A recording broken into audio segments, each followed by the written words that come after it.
گھر پر تراویح 2-2 رکعت کر کے ہوگی.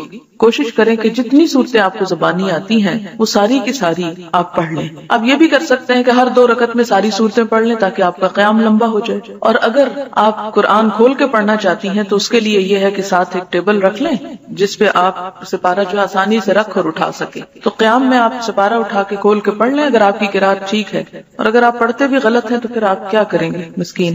تو اس صورت میں تو فائدہ کو خاص نہیں ہوگا. اس لیے کوشش کریں کہ آپ وہی صورتیں پڑھیں جو آپ کو اچھی طرح آتی، اور کوشش کریں کہ آپ اپنی زندگی کا کچھ وقت لگائیں کہ آپ اس بات کو اچھی طرح سیکھ سکیں.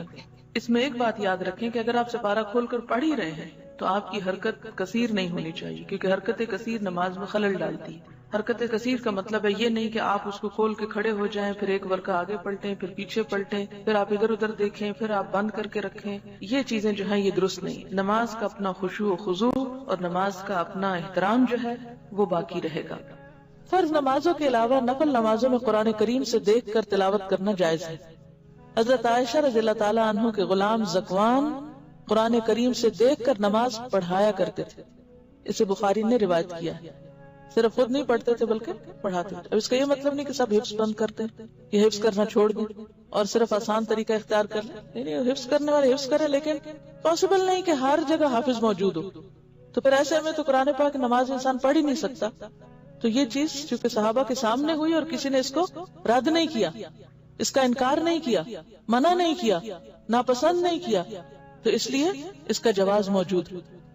نفلی عبادت میں جب تک شوق اور رغبت رہے کرتے رہنا چاہیے. تکلیف یا تھکاوٹ محسوس ہو تو چھوڑ دینا چاہیے. عبادت میں اعتدال پسندیدہ ہے. حضرت انس رضی اللہ عنہ کہتے ہیں رسول اللہ صلی اللہ علیہ وسلم نے فرمایا نفل نماز اپنی طبیعت کی خوشی اور شوق کے مطابق پڑھو. جب طبیعت تھک جائے تو بیٹھ جاؤ، یعنی پھر بیٹھ کے بھی پڑھ سکتے ہیں یا پھر تھوڑا بریک بھی لے سکتے ہیں. اسے بخاری اور مسلم نے روایت کیا. آپ نے دیکھا ہوگا کہ شروع کے 1-2 دن مشکل ہوتے ہیں، پھر مزہ آنے لگتا ہے.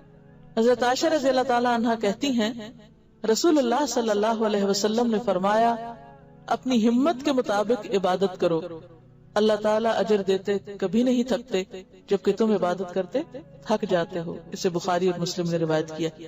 یعنی جو کام شروع کرو پھر اس کو نبھاتے بھی جاؤ. ایسا نہیں کہ کبھی تو بہت زیادہ کر لیا اور کبھی بالکل بھی نہ کیا. فرض نمازیں بھی چھوڑ دی رمضان کے بعد. حضرت عبداللہ بن عمرو بن عاص کہتے ہیں رسول اللہ صلی اللہ علیہ وسلم نے فرمایا اے عبداللہ تم فلاں آدمی کی طرح نہ ہو جانا جو رات کو عبادت کے لیے اٹھا کرتا تھا پھر اس نے اٹھنا چھوڑ دیا. اسے بخاری اور مسلم نے روایت کیا ہے. یعنی خواہ تھوڑی عبادت ہو لیکن کیا پسندیدہ ہے؟ مستقل مزاجی کے ساتھ.